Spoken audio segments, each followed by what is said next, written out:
Welcome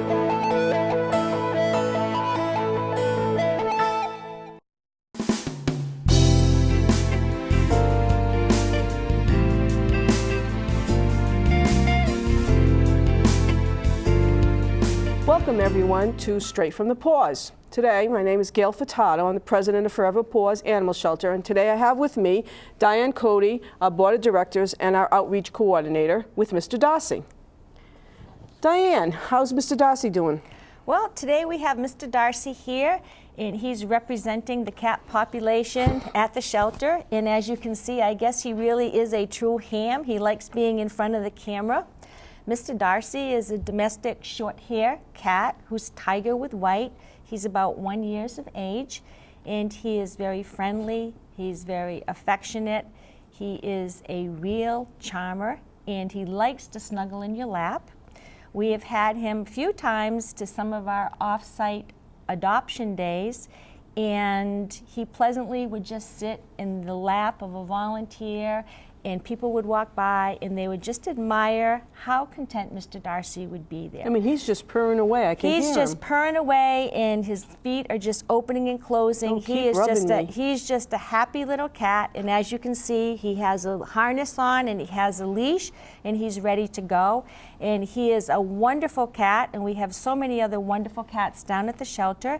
And he's not going to be at the shelter very long because he is going to be adopted really soon. But he is still enjoying his stay in his debut while he is a resident at Forever Paws. Thank you. Thank you for coming, Mr. Darcey. We appreciate it very much. Yes. Now, Diane, would you like to tell me what happens for a cat when they come to our shelter? Give me a procedure for that. Sure. When a cat first comes into the shelter, what happens is that they are examined by the staff and they are placed in individual cages.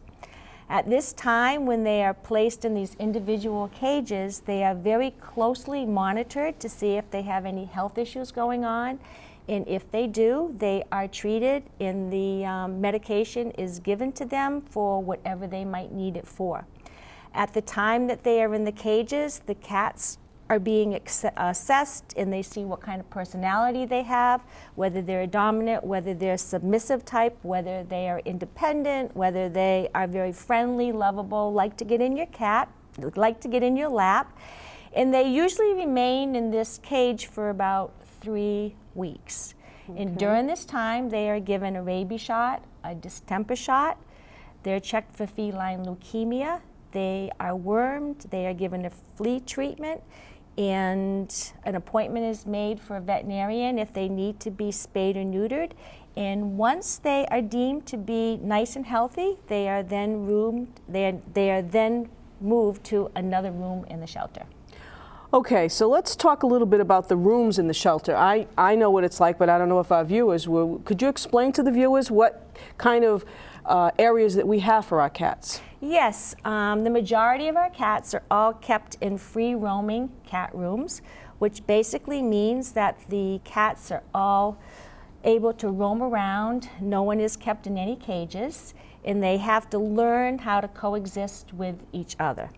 So if you were to walk into a typical cat room, you would see lots of litter pans, water bowls, food bowls, and they have lots of pillows, comfortable linens, Kuranda beds, and all of these supplies are donated through the generosity of our community. And two of our cat rooms, they have outside play yards attached.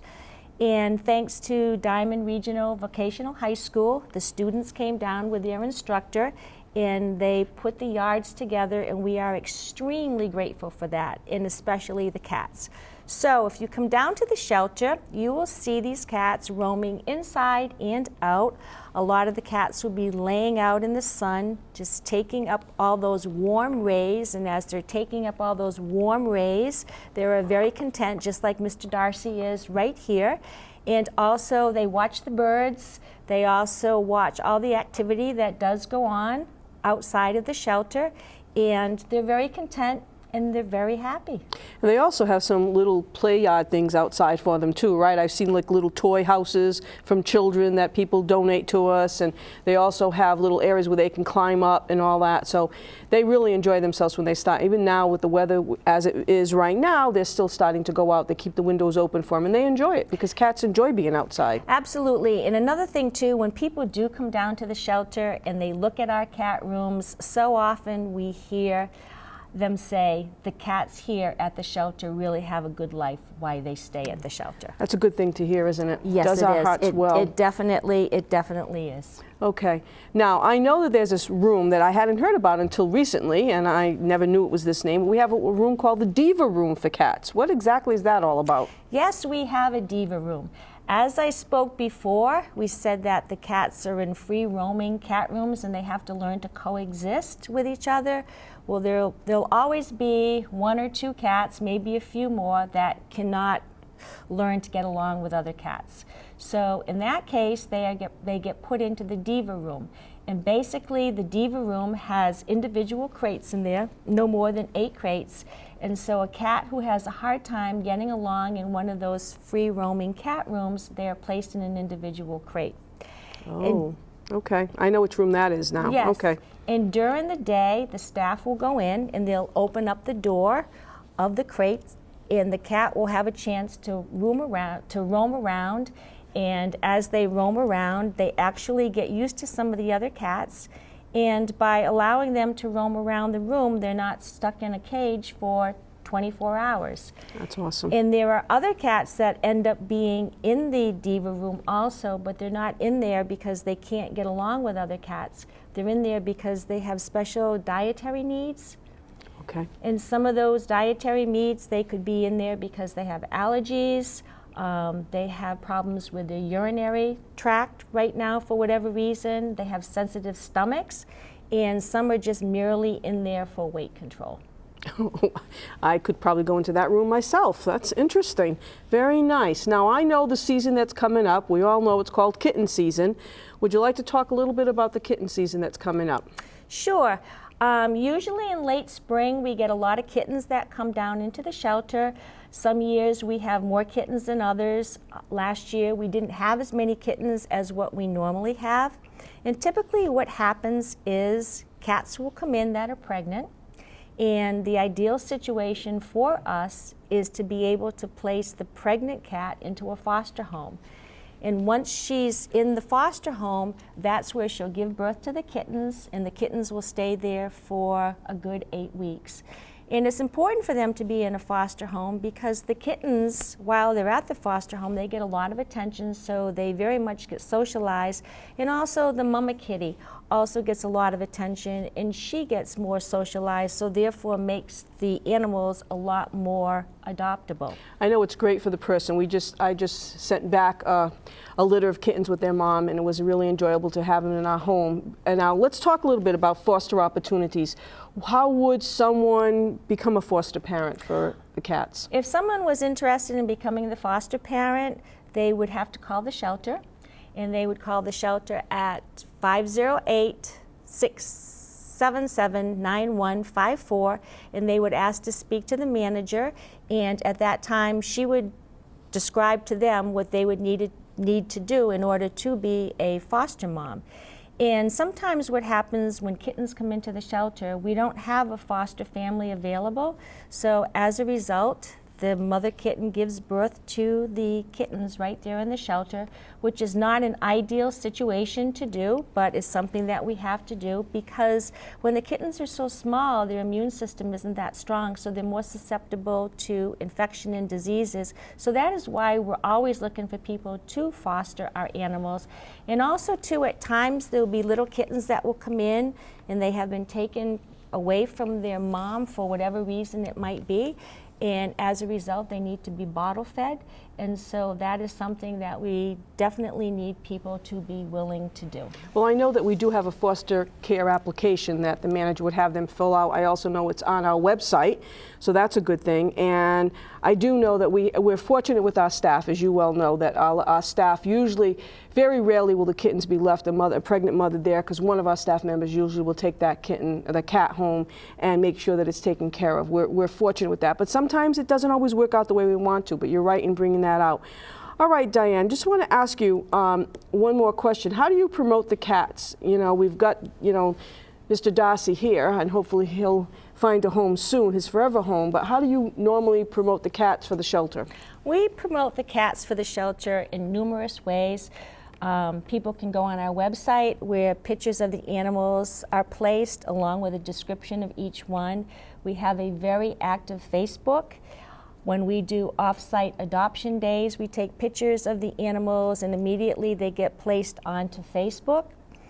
We also go into nursing homes, we go into schools. We have lots of organizations that come down to the shelter and we provide field trips for them.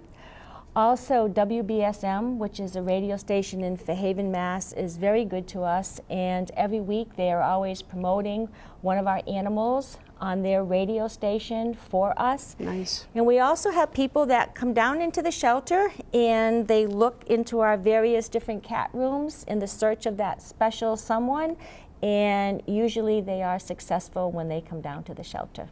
All right, and let's just remind our friends out there in the audience that the shelter is open every day except Wednesdays, 11 to 4, so they can go in and take a look at the cat population that we have.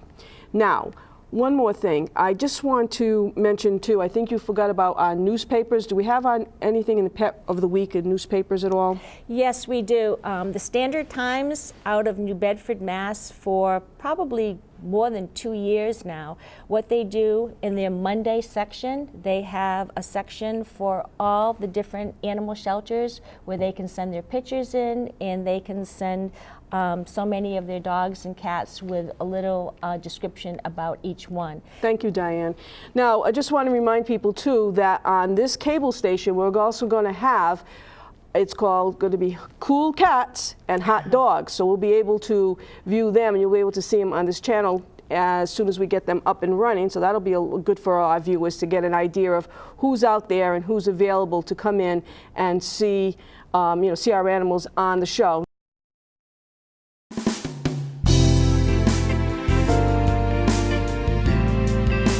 Hi, I'd like you to meet our cool cat of the week. This is Stella. Stella came to us as a very skinny, emaciated, sick cat. She is now quite rotund, she's heavy, and she's approximately 8 years old. She's a very happy little girl, and right now she's going to give me a lot of drools. When she does all this little drooling, it tells you how lovely she is. She's also very playful for a little 8-year-old. Why don't you come on down to Forever Paws Animal Shelter and meet our cat of the week, Stella. This is Asia. She's a 1.5-year-old American Bulldog. She's deaf, but she knows all her commands anyway. Come on, sit. So she knows hand signals and everything. The only thing is, whoever adopts her just has to be careful. Obviously, she can't hear, so if she ever gets loose, you can't just call her. But she's very playful. She loves dogs. She loves everything. She'd be good with kids. She's very sweet. Yeah.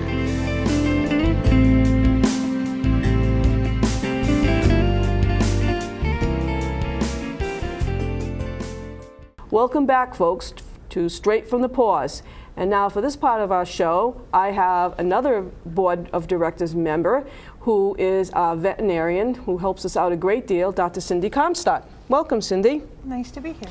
Thank you for coming. I know you were really thrilled about being here this afternoon, so thank you very much for doing this for us. You are welcome. Thank you. The animals, thank you for certain. I'd like you to tell me a little bit about yourself, where you're currently employed, and what you're doing. Okay, well, currently I'm employed at Chase Farm Veterinary Hospital in Dartmouth, where we see small animals, and I also volunteer down at the shelter to help out with the animals there. Very good. And you volunteer a lot. One of the questions that I know a lot of people ask me, Cindy, and I'd like to sort of get your clarification on this. What's the difference between shelter vet care and owned animal care? Is there a difference? Well, when it comes down to the basic core things that we do, the care they get is the same thing we'd recommend for animals owned at home. But there's a lot of them down at the shelter, so there's not a lot of funds to go around, which is one big issue that we often have.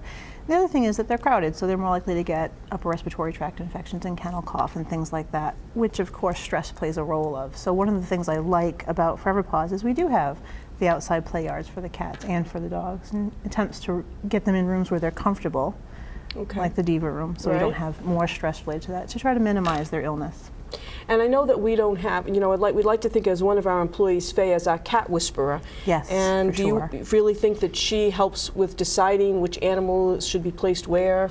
Without question. Some people just have a knack at understanding animals, and she is phenomenal with the cats. I would agree. Absolutely. She knows how they like to be held, which cats they get along with. She never forgets a face. That is true. It amazes us how many animals she can remember, and everyone that's in the shelter. Because at some points, how many cats do we usually have in the shelter? You know, we're down right now because we're going into cat season, so I'm not sure. I think we're down at 49. Oftentimes it's over 100, significantly so. I know. That's when we start worrying about food and medication and stuff. But you know, they really do a great job with that. Okay, I know that you run a clinic the first Monday of the month. And I'd like you to tell us a little bit about the time on that and what exactly you do for that clinic. Okay. We decided that we would do a rabies and microchipping clinic at the shelter as a help to people in the community that maybe can't otherwise get some care, and so that they're up to date. Rabies is the only vaccine that's required by law for these guys. And so from 10 to 12 on the first Monday of every month, and if I'm away, that schedule change would be noted on our website. We do the rabies vaccine, which is $10, and we microchip them. And the charge for microchipping, I believe, is $40, but what I like about that is it does not require an annual fee to update. It's the lifetime registration for that pet. And it's a permanent form of identification should your pet ever be lost. And that's a great one to have, because I know that we just adopted a little Lola in December, and we've already got her microchipped right away, and she was fine with it. So that I highly recommend to people. If you have your animals out there right now and you haven't gotten them microchipped, you really should consider it. And especially the way Cynthia explained it, we have a lifetime, you know, microchipping, and that's just really something that's worthwhile to promote your animals, because we get so many, you know, letters and calls, and you know, people losing their animals. I've lost my animal, and one of the first questions the staff asks is do they have a microchip? No. Right. So that's important. I mean, your collar and your tag is your most important thing. Absolutely. But it's easy to lose that. And so then you have the microchip, which animal control or any hospital is going to scan for. That's good to know. Okay, could you tell us about how you and some of the other vets assist the staff at the shelter? Yes, we have a nice support group of veterinarians in the area. We have myself and 2 others that go down to the shelter on a scheduled basis, and we look at any animals that the shelter staff's concerned about as far as illness. We give vaccinations and we advise on things. If we find that there is an animal that we are worried needs advanced diagnostics or needs treatment outside, we have a nice network of hospitals also that we can refer out to that support the shelter. So it's really a nice situation. I also know that we have a sort of a emergency 911. If we can call any of you or whoever we can get that day, that they'll call back right away and say, yes, this is what's happening. I think you should do this or that. And I think that's we really appreciate all that the 3 of you do, because that really helps our animals and keeps the staff on their toes, going in the right direction. Now, you know, I'd like you to tell us a little bit about, I know we're getting up to that season where it's getting warm and stuff, and I know little tidbits of advice, information about animals in, you know, for the summer months. You know, it's kind of funny that we're all looking forward to summer, and the same things that we would think of for ourselves in the summertime are the things we need to think about for our animals. We don't want them to get overly hot. We want to make sure they have fresh water at all times, that they have a shaded area to get away from, and obviously not to leave them in cars, because it gets so hot in the car. So many of us want to take our animals everywhere. My dog goes with me many places. But you know, when the sun is out, and even if it's not on a summer day, the car is a dangerous place, and so they have no business being there. Some of the things we don't think about perhaps with animals and how susceptible they may be to heat are some of the dogs that we call brachycephalic dogs that have that short nose. Okay. Or any dogs with heart or respiratory issues. They may be more susceptible to heat stress. You know, some of our larger breed dogs will have laryngeal paralysis. They always breathe with a little sound. Okay. And in the heat, they can't dissipate the heat well, and so they're much more prone to having heat stress episodes. Okay. And for cats, who you'll always find seeking heat, and laying in the sunshine, if you have cats that are white-coated, sometimes they'll get sunburn on their ears, and they can develop skin cancer from that. Really? Yeah. So for cats that really like to sunbathe and they're outside cats, sometimes we'll have you put the children's sunscreen on their ears and just give them a little bit of protection from the sun so that they don't end up with skin cancer and needing to lose their pinna. Wow. Okay. That's very, very interesting. I appreciate that. Now, is it true, I heard that if the outside of a car is 90 degrees, that the inside of that car can go up to 140 in just a few minutes? That's true. There's actually a really neat YouTube video on that where a veterinarian put himself in a car to try to see if he could stay in there for 30 minutes, and he describes that feeling. Wow. Of what that must be like in a car. And the animals don't have a way to get out. They don't have, I'm going to be out in 30 minutes. My owner's coming back. So it's really stressful for them, even if nothing medically happens. I mean, it's stressful to be left in a hot car. Let's talk a little bit about stress, and we've talked a little bit before with Diane about the cats, but talk about the dogs and what we do at Forever Paws for the stress of the dogs, the animals there. It's really kind of nice. We have an army of people who will walk the dogs. We created a walkway that they can go, which is off the road, for the volunteers to take the dogs on walks. And we also have a series of play yards, which there are 5, am I mistaken? 4 or 5 large play yards. There are quite a few. In the front of the building where the dogs can be out for several hours with other dogs in nearby runs. And sometimes if they get along, they can be together. So sometimes you'll see 2 or 3 dogs together having a play date. So although each dog has a kennel with an outside run, they also have this larger play area, different change of scenery, and different dogs that they can interact with. I really love it when I see the dogs out there. And we try to keep the dogs outside in the play yards as much as possible. That's one of the things, as the person that goes down there and checks on those things, I go in and I say, okay, why isn't there any dogs out today? And we also have a degree of weather that we say, well, okay, they can't go out today, but even if it's within a certain range, maybe they could go out for 10, 15 minutes just to get the fresh air. And, I've conferred with you on that, and you've given us ideas on that. So we try to make sure that the animals are well taken care of. One of the things that I enjoy is in the kennels, in both kennels, we have music going on. That's true. That's true. I love the music. It's mostly classical music. It's not hard rock. It's something to soothe the animals, and we really see that it does work. When there's, the animals are in there and they're stressed, they seem to relax to the music, and it seems to comfort them. Also, in our kennels, we have the Kuranda beds, like you mentioned, someone mentioned for the cats before, Diane, and then we have areas where they can just, go back and forth and feel comfortable within their own area. We also have some of the dogs and larger dogs go in cages, and some people say, well, you're overcrowded, you have animals in the hallway. Do you think that's a bad thing?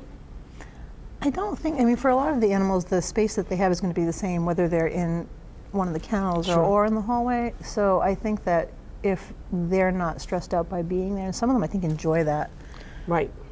The lack of volume sometimes, because sometimes the dogs outside can be a little bit yappy, but in the hallway, but also that traffic of people coming through. And it's oftentimes the littler dogs that are there. It or is. Dogs that maybe the kennel area isn't quite their fit. Exactly. They can have a little bit of a quieter place. So I think we're a shelter, we have to do what we have to do, and I don't think I think the care that they get is really quite good. So I don't think that I don't think it's a problem for them to be in the hallway.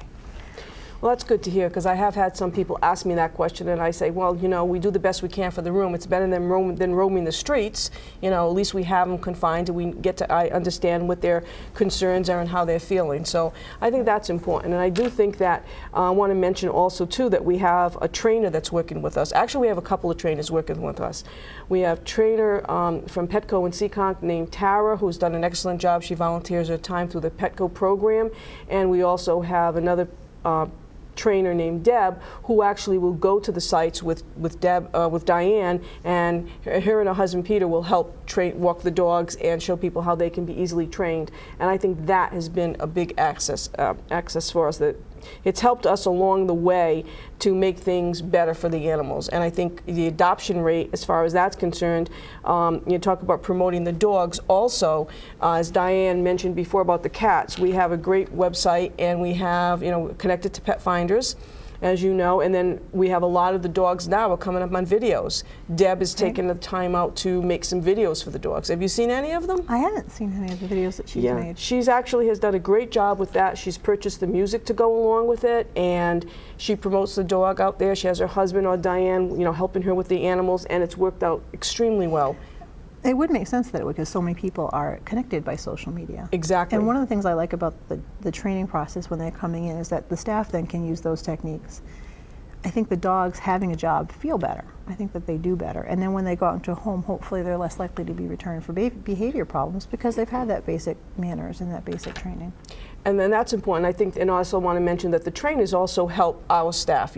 Everyone has a different way of, no, I shouldn't say everyone, but there are a few different avenues of training. People have their own way, they think it's the best. But I think what happens is our staff has been trained also, especially our manager. She's gone, to programs and stuff, and they know what's going on. But now they take the tidbits from and advice from the two trainers, and they do what's best for each animal. Because one dog may be well with the, behavior modification, another one may do better with clicker training, but they sort of figure it out amongst themselves, and I think we're very blessed to have this assistance that we have from the trainers that help us do what we need to do. Okay. Absolutely. So is there anything else, words of advice you'd like to give us and talk about Forever Paws? Anything there that you think we might have forgotten about? I think we've touched everything on the dogs, but not sure. I think we've touched base on everything, but one thing we can talk about in the summer months is making sure animals should be on their heartworm preventative year-round, but the mosquitoes which transmit heartworm are present more during the warmer months, so we need to be mindful of that with our at-home pets, and our animals are on heartworm preventative, our dogs at the shelter, and also for fleas and ticks, because tick-borne disease is a big problem around here for the dogs. Thank you, Cindy. Thank you very much. Okay, to end our show this segment, we're going to have our Board of Directors, Bev Andrade, give us a pet tidbit for the month. Thank you. Hi, welcome to Pet Tips. Today's pet tip has to do with our furry friends having accidents. It could be in liquid form or it could be in solid form. If it is a liquid form, all you need to do is get paper towels and absorb. Do not rub. And if it's a solid form, then you need to get something like 2 hard edges of cardboard and scoop it up to dispose of it. And then you need to use a bioenzyme cleaner.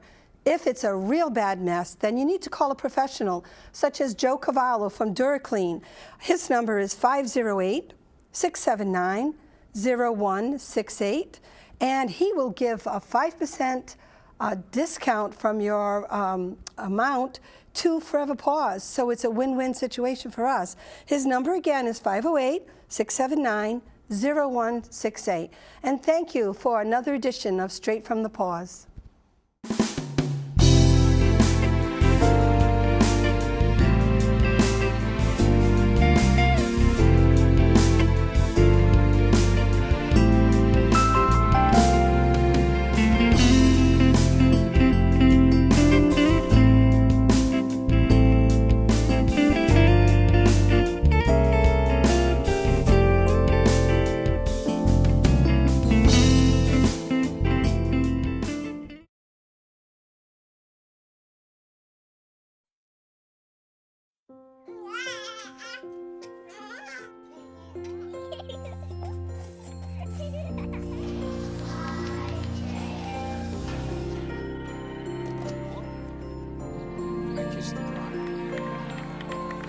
A full life, measured in seats, starts with the right ones early on. Car crashes are a leading killer of children 1 to 13. Learn how to prevent deaths and injuries by using the right car seat for your child's age and size.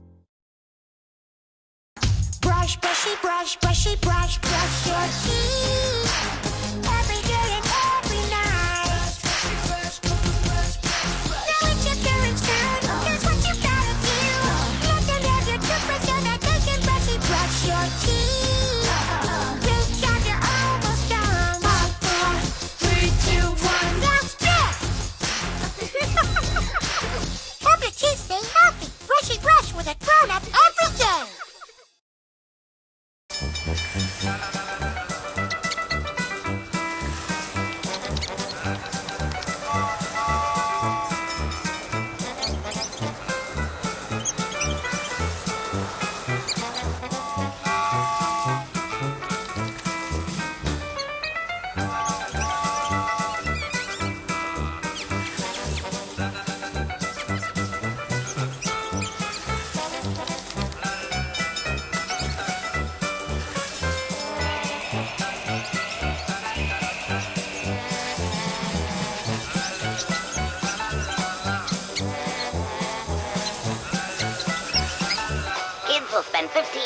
watching online videos like this one. Brushing for 2 minutes now can save your child from severe tooth pain later. 2 minutes twice a day. They have the time.